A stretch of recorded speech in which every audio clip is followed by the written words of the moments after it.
The motto there of U.S. forces in Korea, ready to fight tonight, as the North Koreans are escalating the war of words with the United States after President Trump returns the regime to the list of state sponsors of terrorism. The North Korean ruler reportedly calling the move a, quote, serious provocation equivalent to a declaration of war.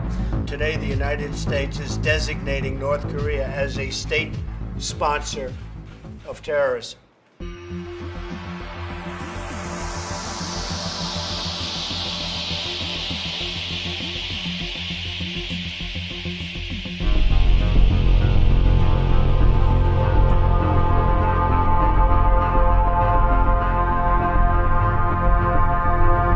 This video shows what could be the last moments of life for Kim Jong-un's half-brother. In the footage from Fuji Television, Kim Jong-nam lies on a gurney at Kuala Lumpur's airport on February 13th, appearing to be unconscious, sometimes given oxygen. Minutes earlier, according to Malaysian officials, his face had been smeared with a deadly chemical weapon, VX nerve agent. This assassination, cited by President Trump as a key reason why North Korea is now being placed back on America's list of state sponsors of terrorism. North Korea has repeatedly supported acts of international terrorism, including assassinations on foreign soil. South Korean officials say Kim Jong-un ordered the hit on his half-brother. The North Koreans vehemently deny it. As the trial of the two women accused of Kim Jong-nam's murder has played out in recent days, stunning new information has been revealed. This trial is fascinating because, first of all, we're learning about North Korean tradecraft, the way they do kill people in public. According to Reuters, dozens of clips of surveillance footage have been played in court, some of it showing 4 suspects, identified by a chief investigator as North Korean handlers, talking to the women before the attack. Reuters reports the investigator testified that the men applied the VX to the women's hands. Then, after the attack, the men ducked into bathrooms, changed clothes. One shaved off his goatee. They didn't mind being seen and the whole world knowing they pulled this off, but they wanted to at least get away from the airport, get away from the scene, which they did. The investigator testified the 4 suspects were hustled onto a flight out of Malaysia by a North Korean diplomat and a manager of North Korea's national airline. According to the investigator, one of the 4 was the mastermind on the ground, a man nicknamed Hanamori, who also went by the handles Grandpa and Uncle. Experts say he would have overseen recruitment of the women and other crucial details. Get the deadly material, carry it to the airport, have your team with you at the airport, have the embassy help get you in the airport. Once it's executed, get you out of the airport, then out of the country. All of that would be under a team leader on scene. Interpol notices have gone out for these 4 North Korean suspects. They are believed to be in North Korea, and experts say there's almost no chance they'll be brought to trial. But former FBI Assistant Director Tom Puentes says they may already be dead, taken out by their own regime to eliminate loose ends. The 2 women have pleaded not guilty in the case and say they were duped into thinking this was an innocent TV prank, but they could be hanged if convicted. The one person who seems to have gotten away with all of this is Kim Jong-un.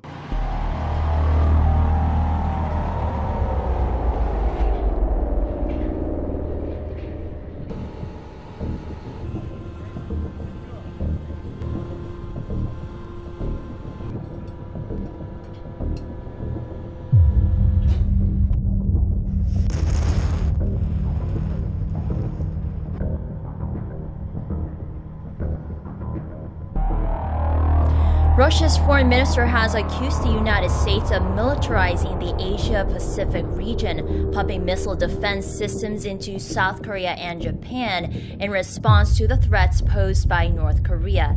At a joint press briefing with his Japanese counterpart in Moscow on Friday, Sergei Lavrov voiced concerns that the U.S. and South Korea conducted a military drill in mid-October without prior notice and announced additional sanctions on North Korean companies as if waiting to pounce militarily if Pyongyang provoked them. He reiterated Moscow's stance that North Korea should not be used as an excuse for military expansionism in Northeast Asia.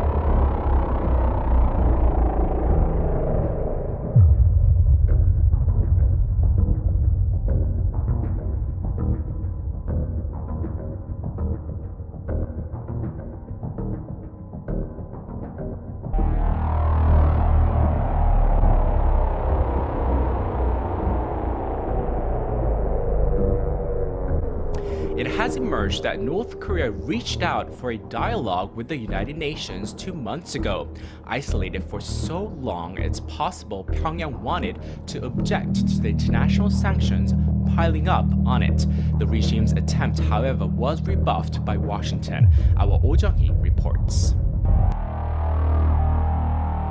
North Korea asked the UN chief to open up dialogue between Pyongyang and the UN 2 months ago, according to Tokyo-based Kyodo News Agency on Friday. Quoting various diplomatic sources familiar with the UN, the agency reported North Korea's Foreign Minister Ri Yong-ho asked for a dialogue channel with the UN Secretariat in late September, when he had a closed-door meeting with UN Secretary General Antonio Guterres. It's known that the Secretary General avoided giving a direct answer to this request, but expressed concern over the tensions on the Korean peninsula. He also called on the regime to abide by UN resolutions and stop nuclear and missile development. Later, Jeffrey Feltman, the UN's Under-Secretary General for Political Affairs, discussed this matter with a high-level U.S. official. And due to U.S. opposition, a dialogue between North Korea and the UN couldn't be achieved. Kyodo reported that there could have been diverging views among the permanent members of the UN Security Council, as China and Russia were for this dialogue. It's been speculated that the North wanted an international conversation to claim that the sanctions against Pyongyang are unreasonable. North Korea's representatives to the UN are continuously demanding for a global forum that involves law experts to verify the legality of the UN's sanctions resolutions. Well, I welcome the fact that the United Nations Security Council has been united in its condemnation of the actions of North Korea. These are illegal tests that they've carried out, and they should stop these.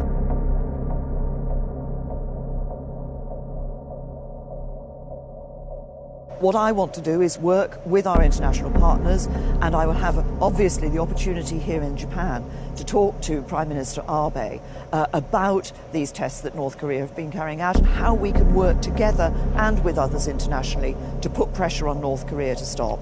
And crucial along with that is, of course, the role of China.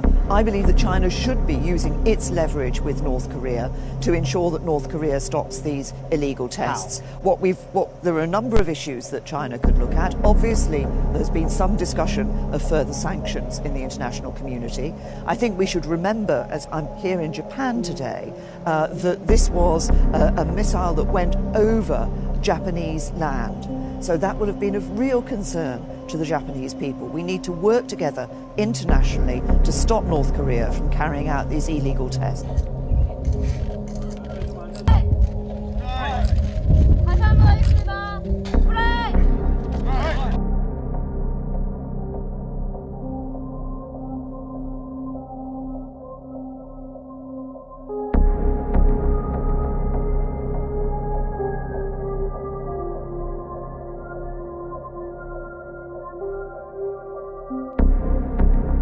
There is an expiration date for all the narrative, and the North Korean regime is known for using two weapons against their own population. One is fear. They would suppress them, and we've seen that. There's evidence about that. But the second one is the feeling of isolation, meaning the North Koreans believe that their leadership is well connected worldwide, is that China is with them, as the United States is isolated. The same Soviet techniques of during the Cold War. Now, the North Koreans starts to understand that many things have changed, that the United States is deployed, the East Asians are with the United States, and even that visit to China sends a strong message to North Korea that that regime is isolated, not the other way around.